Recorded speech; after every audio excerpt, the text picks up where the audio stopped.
건강하고 행복한 소시 오늘 아침 영상 또 전달해드리게 되었습니다. 자, 지금 많은 분들이 이 소식을 먼저 듣고 싶어 하실 것 같아요. 바로 한번 시작해 보겠습니다.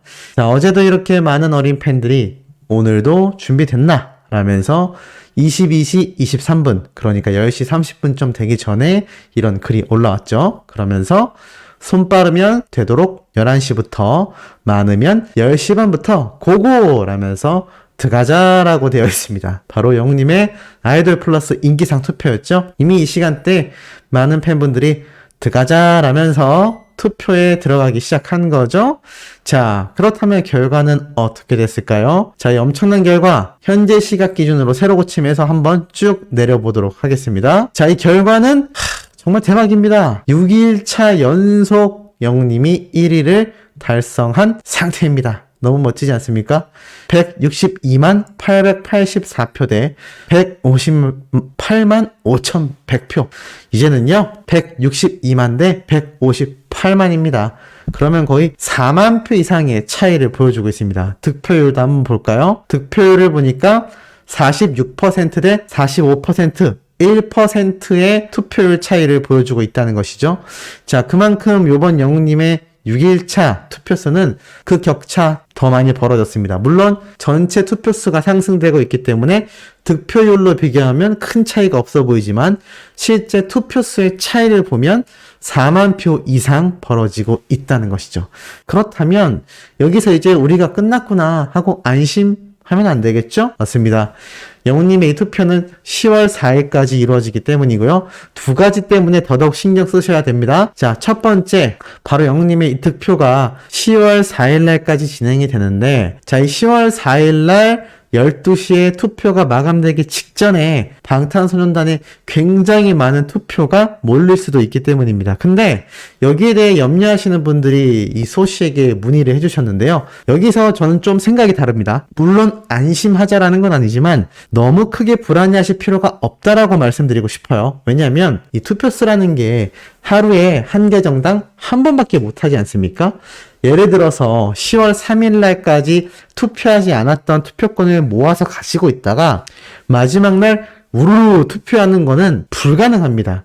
기존의 다른 투표 시스템들의 경우에는 날짜가 정해져 있다면 그 전까지 투표수를 많이 모았다가 투표가 마감되기 직전 몇 시간을 앞두고 또는 3, 40분 정도를 앞두고 엄청나게 가지고 있던 투표권을 몰아가지고 순식간에 격차를 벌리면서 자신의 가수를 1등으로 만드는 것이 바로 수많은 팬덤에서 해왔던 투표 필살기입니다. 왜냐하면 이 마감이 얼마 남지 않은 시간에 갑자기 엄청난 격차가 벌어지기 시작하면 그 전까지 이제 투표를 가지고 있던 걸 대다수 소모한 타 팬들의 경우에는 그 얼마 남지 않은 시간 동안 어디서 투표권을 가져오냐라는 거죠. 그래서 이런 허수를 찌르기 위해서 이런 전략적인 방법도 취해졌는데 이번 아이돌 플러스 인기상은 조금 다릅니다. 매일 한 계정당 한 표밖에 투표를 못하기 때문에 10월 3일까지 투표를 모아놓을 수가 없어요. 그날 집계되면 끝나는 겁니다. 예를 들어서 10월 1일부터 10월 4일까지 4일 동안 투표를 한다라고 가정을 했을 때 1일, 2일, 3일까지 매일매일 한 개씩 쓴 사람이 있고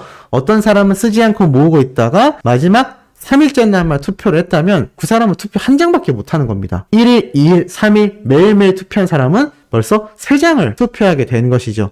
그런 원리이기 때문에 사실 마지막 날에 가서 갑자기 영님의 득표차가 엄청나게 뒤집어지기는 쉽지 않을 겁니다. 그래서 제가 매일매일 승리하고 있는 지금이 굉장한 호재이고 굉장히 중요하다라는 말씀을 드리는 것이죠. 뭐 그나마 위험한 가능성이 있다면 이 방탄소년단 팬덤이 정말 엄청나게 많은 여러 지인들 또는 주변 사람들을 독려해서 투표할 수 있는 계정을 많이 확보해 놨다가 일부러 지금은 투표를 안 하고 있은 상태에서 마지막 날 그 전체 가지고 있던 투표할 수 있는 계정들을 총동원해서 우르르 투표한다. 근데 그것도 쉽지 않은 게요. 지금 벌써 4만 표 가까이 벌어졌다는 겁니다.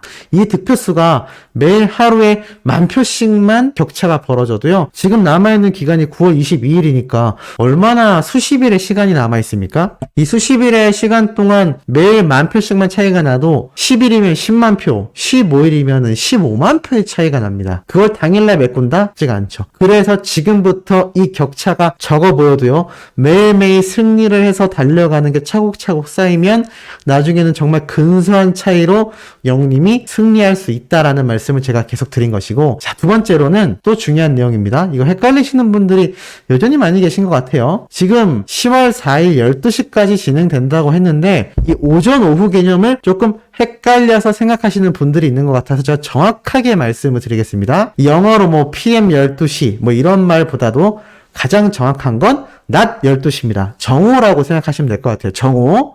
우리가 아침 뭐 6시에 기상을 하면 7시, 8시, 9시, 10시, 11시까지 오전 11시잖아요. 그리고 오후 12시가 되는 낮 12시까지가 투표 시간입니다. 그것이 투표 마지막 날 10월 4일 마감 시간입니다. 이거 헷갈리시면 안 됩니다. 어떤 분들은 뭐 10월 3일에서 4일 넘어가는 새벽 12시냐 뭐 이렇게 물어보시는 분들도 있고 10월 4일 저녁 12시냐 뭐 이렇게 물어보시는 분들이 있는데 둘 다 아닙니다. 10월 4일 낮 12시입니다. 그러니까 실질적으로는 10월 3일 날 저녁 10시에서 12시 사이에 투표를 하고 잠을 자고 일찍 일어나신 다음에 바로 낮 12시까지 또 투표를 해야 된다는 거죠. 사실 마지막 날이 그래서 굉장히 중요하지 않나라는 생각이 듭니다. 이와 더불어서 한 가지 더 전달해드릴 내용이 있어요. 또 다른 투표가 있죠. 바로 더 트롯쇼의 투표입니다. 자, 이 더 트롯쇼 투표가 지금 사전 진행이 되고 있는데 바로 스타플래닛이라는 어플리케이션을 설치하셔서 들어가시면 이렇게 더 트롯쇼 사전 투표가 진행 중입니다. 지금 영님 같은 경우는 내려보면 바로 보금자리로 이렇게 후보에 올라가 있는 걸 볼 수 있죠. 아마 이번 주에도 이렇게 3명의 사람이 1위 후보에 올라가게 되는 것 같습니다. 그래서 이 더 트롯쇼 실제 1위 후보 중에 사전투표를 통해서 우리가 영님의 보금자리 노래도 바로 오관양을 만들어 명예전당에 보내야 되지 않겠습니까? 그렇기 때문에 이 스타플래닛이라는 어플리케이션도 꼭 설치를 하셔서 영님의 이 더 트롯쇼 사전투표 꼭 진행해 주셔야 된다. 아, 소시 투표할 게 너무 많은 것 같아요. 참 저도 어떻게 줄여드리고 싶지만 이게 방법이 없습니다. 이런 것이 팬 활동이고요. 이런 것이 힘드시더라도 포기하지 말고 이 스타플래닛이라는 어플리케이션 꼭 설치하셔서 요번 더 트롯쇼 우리 영웅님의 보금자리 노래도 1등으로 만들어서 또 이 기쁜 소식을 제가 전달드릴 수 있기를 바라봅니다. 더불어서 영님의 이 파급력에 대해 일반 여성 커뮤니티에서 또 놀라운 비유를 한 글이 올라왔습니다. 지금 보면 뽀로로라고 하는 캐릭터 아실지 모르겠어요. 정말 어린이들에게는 뽀통령이라고 불리우는 캐릭터이죠. 이 펭귄 캐릭터가 굉장한 인기를 얻고 있는데 사실 이 펭귄 캐릭터가 앨범을 발매했었다고 합니다. 전 잘 모르지만. 근데 그게 굉장한 판매량을 보인 것 같아요. 아마 요즘 시대 어머님들이 자녀분들에게 들려주기 위해서 구매를 했겠죠? 근데 실상 콘서트장에는 이렇게 텅텅 비었다고 합니다. 한마디로 관객을 동원할 수 있는 파워가 약했다는 거죠. 반대로 또 루피라고 하는 캐릭터가 있어요. 근데 정작 이 루피라고 하는 캐릭터는 뽀로로가 매진시키지 못했던 공연장을 가득 채웠다고 합니다. 자, 이게 왜 이런 얘기가 나오느냐? 이런 사례가 많다라고 말을 합니다. 앨범을 파는 만큼 실제 공연 동원력이 나와주는 가수가 흔치 않은데 그 중에서 존재하는 가수도 있다고 합니다. 임영웅이라던가 그러니까 앨범이 판매된 만큼 실제 관객을 동원하는 게 큰 차이가 있는 경우가 대다수이고요.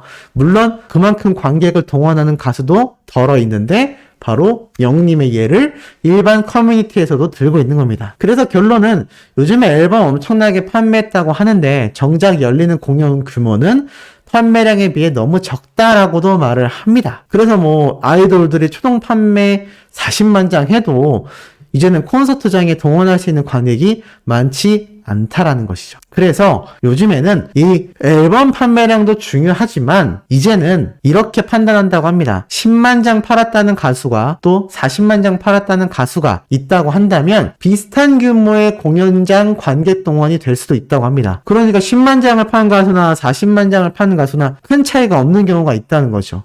관중 동원력이 있다 싶은 건 임영웅처럼 음반만이 아니라 나머지 모든 지표에서 코어 팬덤이 국내 원탑인 경우거나 아이유처럼 라이트한 대중들도 콘서트의 관중으로 오는 경우를 말한다고 합니다. 그러니까 이제는 그들만의 잔치가 됐던 K-팝의 실체를 말하고 있는 거죠. 앨범이 아무리 판매량이 높아도 실제로 콘서트를 열면 방문하는 관객이 많지 않다는 겁니다. 하지만 영웅님처럼 음반뿐만이 아니라 다른 지표에서도 팬덤 자체가 국내 원탑이면 엄청난 관중 동원력이 있다라고 이렇게 일반인들도 판단을 하는 거죠. 어마어마하지 않습니까? 이런 어마어마한 영웅님의 음원과 음악 그리고 콘서트까지 함께 해나가는 기업 또한 CJ ENM이라는 굉장한 기업을 함께 해나가고 있습니다. 특히나 CJ ENM은요. 10개의 기업을 비롯하여 2000년부터 최근 상반기까지 영업이익률이 계속 상승되고 있고 흑자를 기록했다라고 말을 하고 있습니다. 그러니까 CJ ENM이 상반기 매출이 상승되었다라고 말을 하고 있는 것이죠.